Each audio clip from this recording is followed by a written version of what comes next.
Bọn nhóm miền sầm nua mùi bà rộp biếp thai tây côn sầm bốc hay năng rộp biếp thai tây thầy nòm nóm chấu chố việc khúc kia mình đại bọn chui kẹp រឿងថែត្រីនាំចូលហើយនឹងរឿងថែត្រីកូនសបុកយើងនៅក្នុងស្រុកតាមការពិតទៅការថែត្រីនៅក្នុងវិស័យត្រីក្រឹមនៅខ្មែរយើងនេះអ្នកដែលគាត់លេងត្រីភាគច្រើនគាត់នាំត្រីពីក្រៅស្រុកមកលេងក៏ប៉ុន្តែត្រីនៅក្នុងស្រុកមានរបៀបនៃការថែត្រីក្រៅស្រុកយើងថែរបៀបម៉េចត្រីក្នុងស្រុកគេថែរបៀបម៉េចខ្ញុំសូមនិយាយពីការថែត្រីកូនសបុកនៅក្នុងស្រុកការថែត្រីនៅកូនសបុកមានរបៀបរបបនៃការថែរបស់វានឹងគឺ8ចំណុចសំខាន់នេះគឺជាទស្សនៈតខ្លួនរបស់ខ្ញុំដែលខ្ញុំរៀបជាគម្រោងពីព្រោះ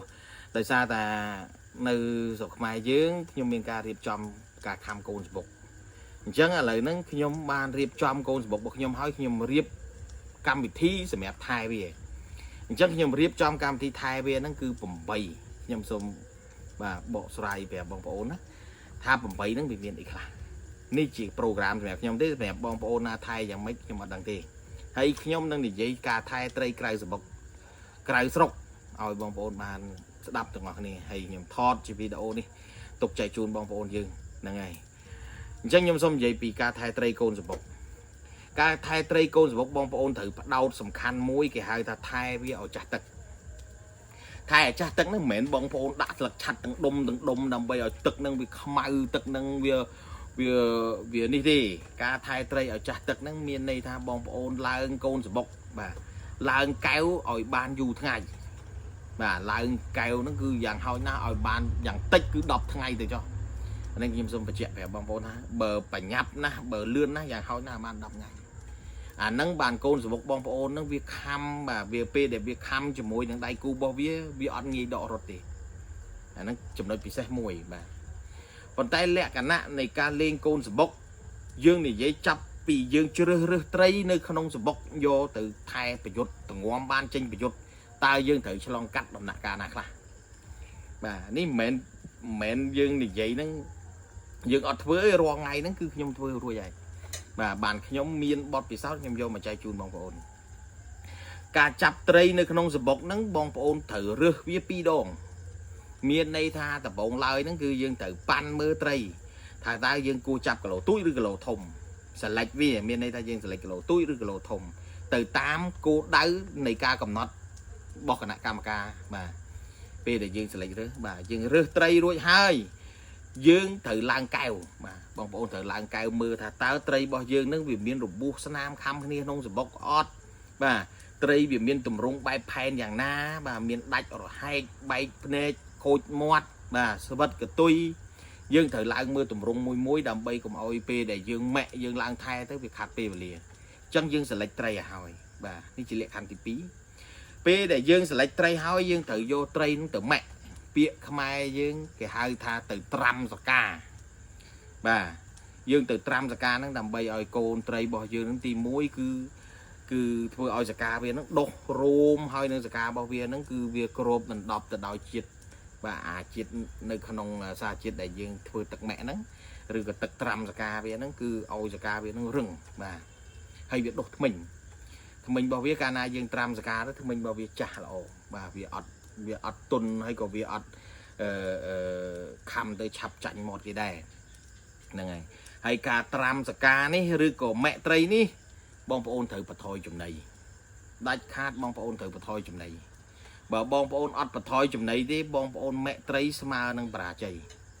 បងប្អូនត្រូវបន្ថយចំណីសុទ្ធតែជាកលឹះសំខាន់ដែលបងប្អូនត្រូវយល់ដឹងថាហេតុអីបានត្រូវបន្ថយចំណីបើសិនជាបងប្អូនអត់បន្ថយចំណីទេ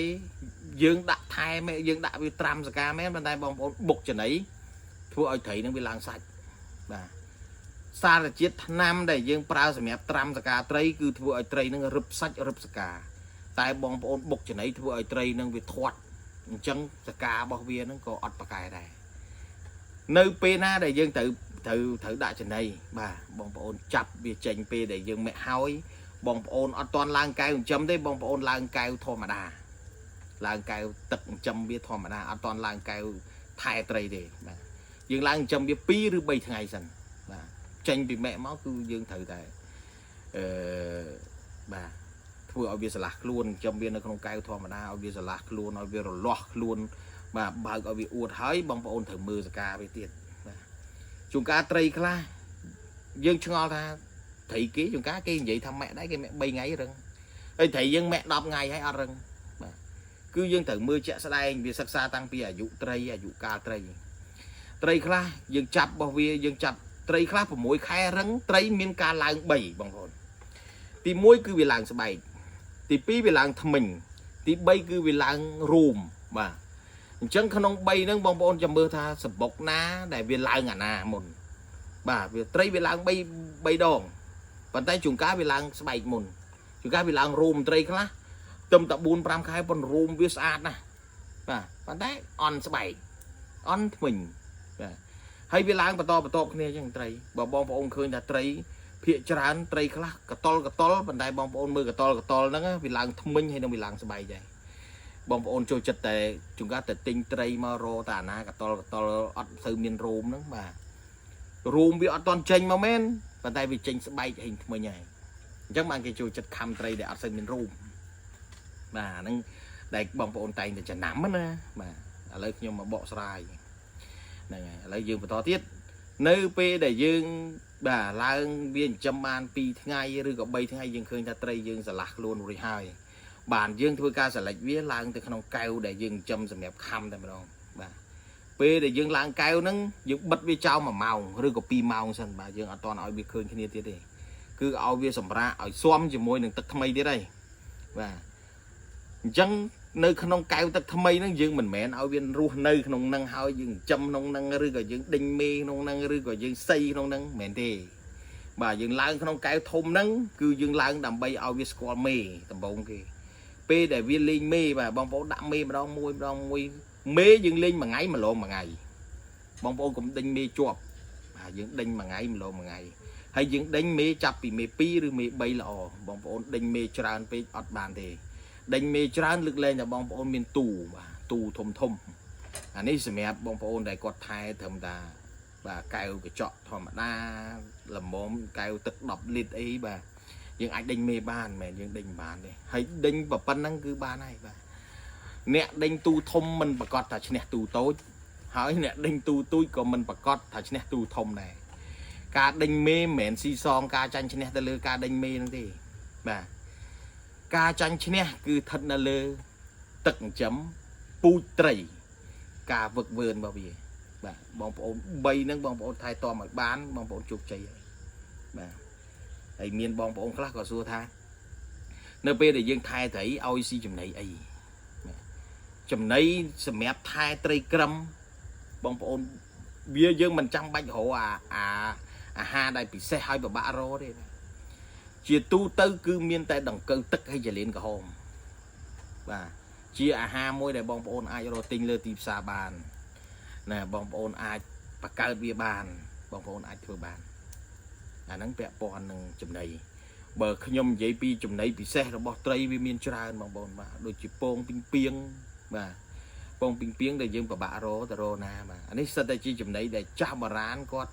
បន្សល់ទុកឲ្យគាត់ប្រាប់យើងហើយយើងក៏ធ្លាប់ប្រើដែរអាទាំងអស់ហ្នឹងត្រីវាល្អមែនបាទដូចជាចំណីប្រភេទបាទពងកាឌៀបាទហ្នឹងហើយសត្វកាឌៀណាបងប្អូនបាទសិតតែជាបាទដូចជាពងក្រងហើយយើងទៅរកណាឥឡូវនេះពងក្រងក៏បងប្អូនប្រើបានដែរណាដូចជាដង្កូវសុដង្កូវបាទពងរុយពងអីហ្នឹងក៏ឲ្យស៊ីបានដែរប៉ុន្តែយើងមិនងាយទៅរកទេបាទតម្រាំតែយើងថែឥឡូវយើងងាកមកវិញកុំឲ្យបាត់បង់អ្វីដែលយើងនិយាយហ្នឹងហើយ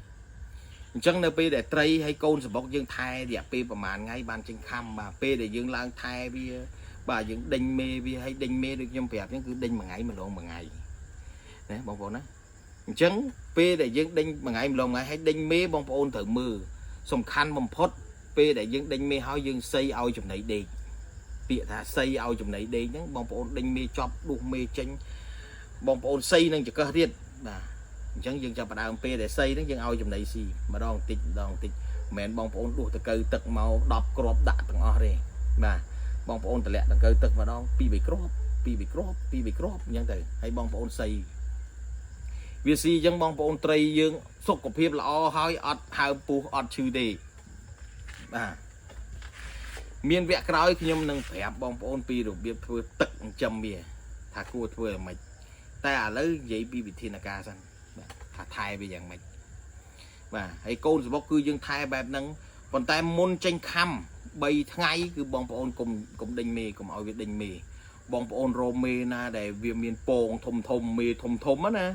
បាទបងប្អូនឲ្យវាលេង1ម៉ោងអីចឹងទៅបាទឲ្យវាលេង1ម៉ោងហ្មងបាទបើដេញបងប្អូនដេញតែ20នាទី30នាទីអីយ៉ាងយូរប៉ុន្តែយើងដេញឡើងយើងដេញបើថាបងប្អូនដេញ20ថ្ងៃហ្នឹង20ខាងស្អែកមកដេញ30ខាងស្អែកមកយើងដេញ40នាទីអីចឹងទៅបាទយើងដេញឡើងចឹងដេញមេតែមុនចេញខំបងប្អូនត្រូវរកមេពងឲ្យវាលេងបាទមេពងហ្នឹងបងប្អូនពេលដែលវាលេងមេពងហ្នឹងឈ្មោលរបស់យើងហ្នឹងខាំអត់រត់ទេបាទខាំអត់រត់ទេអាហ្នឹងក៏លើកសំខាន់មួយដែលបងប្អូនត្រូវកំណត់សម្គាល់មួយហើយជាបទពិសោធន៍ដែលខ្ញុំចែកម្លែកបាទហើយឥឡូវងាកមកនិយាយរឿងត្រីក្រៅស្រុកបន្តិចដើម្បីមុននឹងបញ្ចប់វីដេអូនេះបាទព្រោះខ្ញុំអត់ចង់និយាយឲ្យច្រើនយើងនិយាយខ្លីៗសម្រាប់ត្រីក្រៅស្រុកត្រីដែលទិញពីក្រៅស្រុកមកដូចខ្ញុំធ្លាប់បាន live នៅក្នុងបាទ account របស់ខ្ញុំអញ្ចឹងត្រីក្រៅស្រុកធម្មតាគេអត់ដែរតែទិញត្រីរយឬក៏តែទិញត្រីអន់យកមកទេបាទគេប្រកាសជាស៊ើបមើលត្រីហ្នឹងវាប្រកែចេះ1ចុះ2ត្រីហ្នឹងវាខ្សែក្រវ៉ាត់ត្រីហ្នឹងវាកាន់ពៀនត្រីហ្នឹងវាខំលុយធំឈ្នះទើបយើងទៅទិញមកហើយបងប្អូនចាំមើលអ្នកទិញត្រីក្រៅស្រុកមកមិនដែរចេះទិញត្រីថោកទេត្រីប្រកែគេមិនដែរលក់ឲ្យយើងថោកទេបងប្អូនជឿខ្ញុំអញ្ចឹងចុះបាទហើយការថែត្រីក្រៅស្រុកបងប្អូនយកមកត្រូវតែចូលទៅក្នុងទឹកម៉ែយើងដូចគ្នាបាទចូលទៅក្នុងទឹកម៉ែយើងយ៉ាងហោចណាស់ក៏ម៉ែបាន3ថ្ងៃដែរ3ថ្ងៃបងប្អូនឡើងថែបានហើយត្រីថៃបាទឬក៏ត្រីវៀតណាមឬក៏ត្រីឥណ្ឌូនេស៊ីអីចឹងទៅម៉ាឡេស៊ីអីចឹងទៅបាទ3ថ្ងៃគឺបងប្អូនអាចចេញឡើងថែបានអត់ដូចត្រីកូនសបុកយើងទេបាទហើយឡើងថែបងប្អូនថែដូចតែកូនសបុកប៉ុន្តែគ្រាន់តែថាបងប្អូនត្រូវសីរងថ្ងៃដេញមេរងថ្ងៃហើយបងប្អូនថែមិនបាច់ច្រើនថ្ងៃទេបងប្អូនថែកាន់តែយូរថ្ងៃត្រីក្រៅស្រុកកាន់តែធ្លាក់បាទព្រោះត្រីក្រៅស្រុកឲ្យវា support ជាមួយនឹងអាកាសធាតុជាមួយនឹងទឹកជាមួយនឹងចំណីនៅស្រុកខ្មែរយើងគឺអត់ដូចគ្នាទេបងប្អូនជឿខ្ញុំទៅបងប្អូនណាថែត្រីក្រៅស្រុកបានខំរហូតលើសពី1ខែគឺខ្លាំងហើយសម្រាប់បទពិសោធន៍ខ្ញុំដូចមិនដែលមានអ្នកណាថែត្រីលើសពី1ខែទេបាទអត់ដែរទេមានតែធ្លាក់ហើយតម្លាក់វាចោលសិនអីចឹងទៅបាទទុកវាចោលចឹងទៅរហូតដល់ថ្ងៃណាមួយឃើញថាវារៀងសុខភាពវារៀងល្អឬក៏វារៀងបាទកាចឡើងវិញអីចឹងទៅនឹកឃើញចាប់យកមកក៏អត់ហ៊ានខំលេងលុយធំឬក៏ខំយកពៀនអីគេដែរអត់ទេបាទនេះសម្រាប់ត្រីក្រៅស្រុកហើយការថែត្រីក្រៅស្រុកប្រើទឹកអត់ចាស់ដូចត្រីក្នុងស្រុកទេបាទយើងថែទឹកធម្មតាទឹកបាទស្លឹកឆាត់អីតិចតួចប្លែតអីយើងថែបានហើយបាទអត់ដូចត្រីក្នុងស្រុកទេថែត្រីក្នុងស្រុកបងប្អូនថែទឹកចាស់ហើយបងប្អូនថែយូរថ្ងៃទៀតបានត្រីរបស់យើងនឹងអាចលេងជាមួយត្រីក្រៅស្រុកបានហើយកុំថាត្រីក្រៅស្រុកល្អជាងត្រីក្នុងស្រុកអត់ទេពាក្យនេះគឺខ្ញុំបដិសេធដាច់ខាតអ្វីមិនទៀងទាត់ទេរឿងត្រីមួយពាក្យមួយចង់និយាយថាសត្វស៊ីតកៅទឹកនេះកុំទុកចិត្តវាថែល្អយ៉ាងណាក៏ដោយវាត្រូវរត់ត្រីពេលខ្លះក៏មានដែរបាទហើយត្រីដែលខ្ញុំនិយាយថាវាយអត់ចេះរត់ហ្នឹងក៏វាមិនមែនថាវាមិនចេះរត់ទាំងស្រុងដែរឲ្យតែត្រូវកន្លែងណាមួយត្រូវវារត់ដូចគ្នាហ្នឹងតែបើថាសងគ្នាទៅសងមកលបួសដូចគ្នាបាទនៅអូសគ្នាទៅមកហ្នឹងគឺអត់រត់ទេអាហ្នឹងខ្ញុំធានាអញ្ចឹងហ្មង 100% គឺអញ្ចឹងហ្មងបាទលើកលែងទៅជួនកាលវាចូលមកខ្វេះភ្នែកបាត់ហើយមិនរត់បាទជួនកាលវាចូលមកវាហែកពោះធ្លាយបាត់ហើយមិនរត់តែវាឈឺដល់កម្រិតរបស់វារត់ហើយត្រីបាទអាហ្នឹងយើងក៏ត្រូវទទួលស្គាល់អញ្ចឹងដែរអត់មានអ្វីដែលទៀងទាត់ទេបាទហ្នឹងហើយបងប្អូនបាទអាហ្នឹងខ្ញុំសូមបញ្ចប់វីដេអូត្រឹមហ្នឹងហើយជួបគ្នានៅវីដេអូក្រោយទៀតបាទអរគុណ